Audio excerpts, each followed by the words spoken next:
All right, thank you, Liz. Apple's last major product launch, meanwhile, was back in January of 2010 with the original iPad. Everybody uses a laptop and or a smartphone. And the question has arisen lately, is there room for a third category of device in the middle? We think we've got something that is.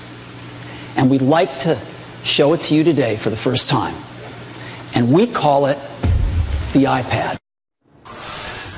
The iPad. Since then, the company has become the most valuable company in business and has been added to the Dow Jones Industrial Average, as we told you that last week. With more on that and what we're expecting from the company's CEO, Tim Cook, today I want to bring in Jeremy Kaplan. He is Digital Trends Editor-in-Chief. Jeremy, good to see you. Thanks very much for joining us. So back then, when Steve Jobs announced the iPad, it was new to all, and it definitely took off.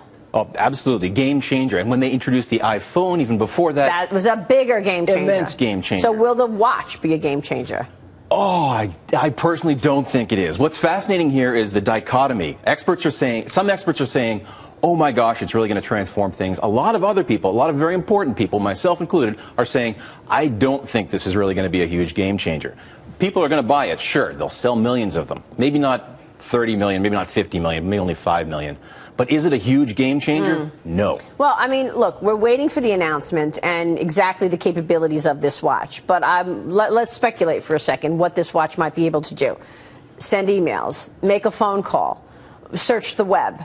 Do you really want to be doing that on your watch? Well, that's the thing. There are a lot of other watches that already do all of those things. Yeah. And people aren't buying them. People don't really want to do that. Yeah. I'm wearing a watch right now. A lot of people don't even wear watches these days. Right, that's right. They look at their phone for the time. So, I mean, for me, I feel like the watch would be good if it did other functions like measure your heartbeat or, check your fluids. The healthcare end of this is really innovative and exciting. And we're going to talk about that with Elizabeth Holmes coming up from Theranos and Cleveland Clinic CEO Toby Cosgrove. But just simple things like email and such, I don't know that I would necessarily want to have that. I'm right with you. What they need is something innovative that's going to sell people on this product. And I haven't heard anything from Apple about what that is yet. And frankly, I don't think we're going to see anything special outside of what these things already do, which are frankly boring. We don't want them. Well, and yet Apple keeps coming out and making, the company's $800 billion in market value, just added to the Dow Jones Industrial Average. Yep. So it's very hard to come out and bet against Apple.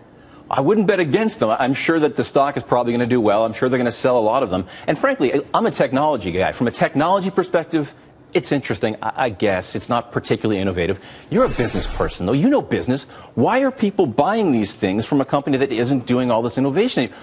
Innovation was supposed to be something that sold products, and it's not anymore. So you don't think, are you sitting here telling me you don't think Apple is innovating? Apple is not innovating at all. Why? It hasn't in years. Why? I don't know. Oh, where do you get that statement?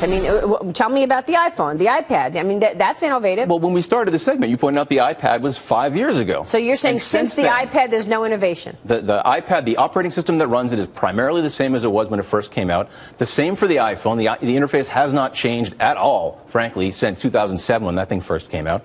And the Apple Watch is going to look a lot like every other watch that's already out in the market. I've worn one. I can tell you it feels exactly like every other smartwatch. So why are they crushing it in terms of market share versus Samsung versus, Android? That's the question. I personally don't understand business. I don't know where that is coming from. Huh. Android is a much more interesting platform, and other companies are doing much more innovative things in technology, like Microsoft with their virtual reality system. I don't know if you heard about that recently. It is fascinating. It's fascinating, but Microsoft hasn't moved the needle on innovation in a long time. And you're over here complaining about Apple. I think they are coming back and doing that. You do. And Google is coming and doing some fascinating innovation. And Apple, well, we'll see what comes out of today's announcement, but what I have seen so far is boring. The Apple Watch, you say, is boring? Yes. Where is the innovation in technology right now?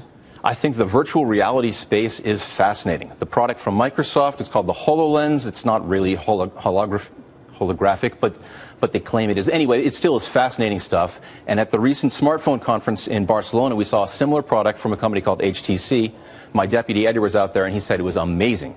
That is some fascinating stuff. I think we're going to see a lot of innovation in that space over the next couple of years. Is Apple there? I don't think so. All right, we'll leave it there. We'll be watching. Jeremy, good to have you on the show today. Pleasure. Thank you so much. Jeremy Kaplan is editor-in-chief at Digital Trends. Coming up.